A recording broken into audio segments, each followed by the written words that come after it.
here we go. Delivery from friends at Hare Forbes.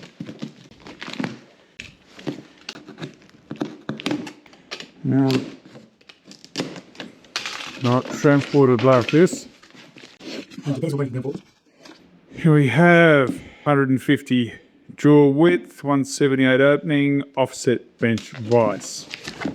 So we need this for the guys that trims this one. Let's have a look. Oh, it's got some weight in it.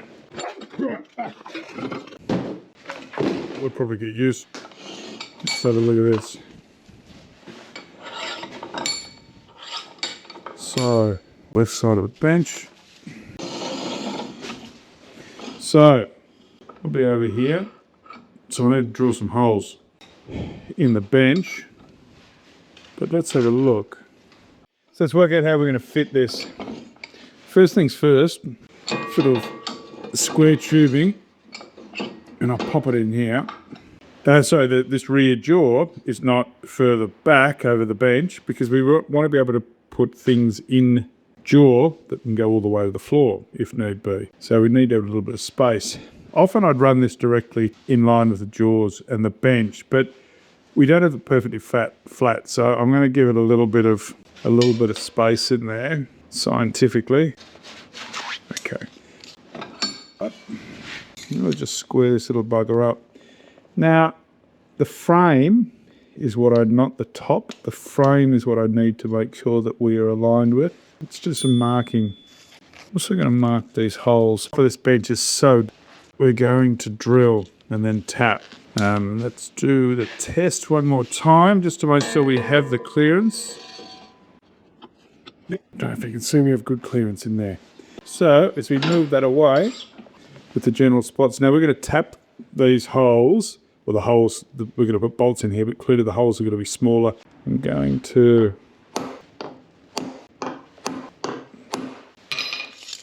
so it should give us a little bit of space between these holes. 10.5, 6.5, 9.7, 17.5, 17.5. Now, not everyone's going to love that, but for my money, that's close enough. If the center is a little offset on some of these, we're okay because we're going to be running a much narrower bolt to go into this. Okay, I've got a 3mm bit here. Got a bit of the magic cutting compound that we use. There we go. Look at that for a hole there. Beautiful. Did it in no time at all. There we go. And we know that each of these are perfectly straight. Well, clearly straight, it's a straight bit, but at a right angle to the surface because we're using a calibrated eyeball. Okay, so let's work out what we need to do on the bolt front. We don't need super long bolts. We've got a 10mm. We've got 8mm. Let's take them both over and we'll have a look to see what works best. Okay, so lengthwise, we're perfectly fine for that size. Now, for the size, you can see here, that's the 8mm bolt. That's a 10mm bolt. Now, I hope that we had a mil or two of difference in there, that we should be fine. I'm going to go for the 10mm bolt. It's just going to give us much better strength. So let's keep drilling our holes. All right, let's have a look at the depth of our hole. A little drill bit here.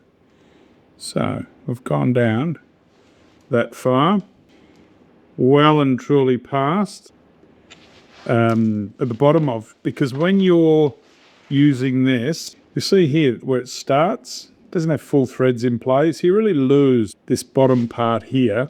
Your bolt can't, go into the hole and thread right to the bottom of the hole. So we're going to lose some of that.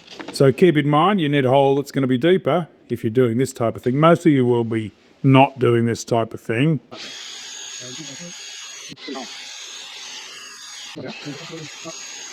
There we go. Just do a test on each of the holes. Yep, they're all about the same. So we're going to wipe this off. We're going to blow them out with a bit of air. So the last hole that I'm doing now, make sure I put a bit of this cutting compound onto these, and as we go down, it's moving very well. There's my second one in there, so it's feeling pretty good. So we've done 1, 2, 3 of the hole. This is the final hole that we're finishing off now. Tight, there we go, and we've hit the bottom anyway. Okay, let's just make sure. 3, I'm pretty happy with that. Do some lining up. I've got to start with 1, 2, and we don't make them too tight for a start.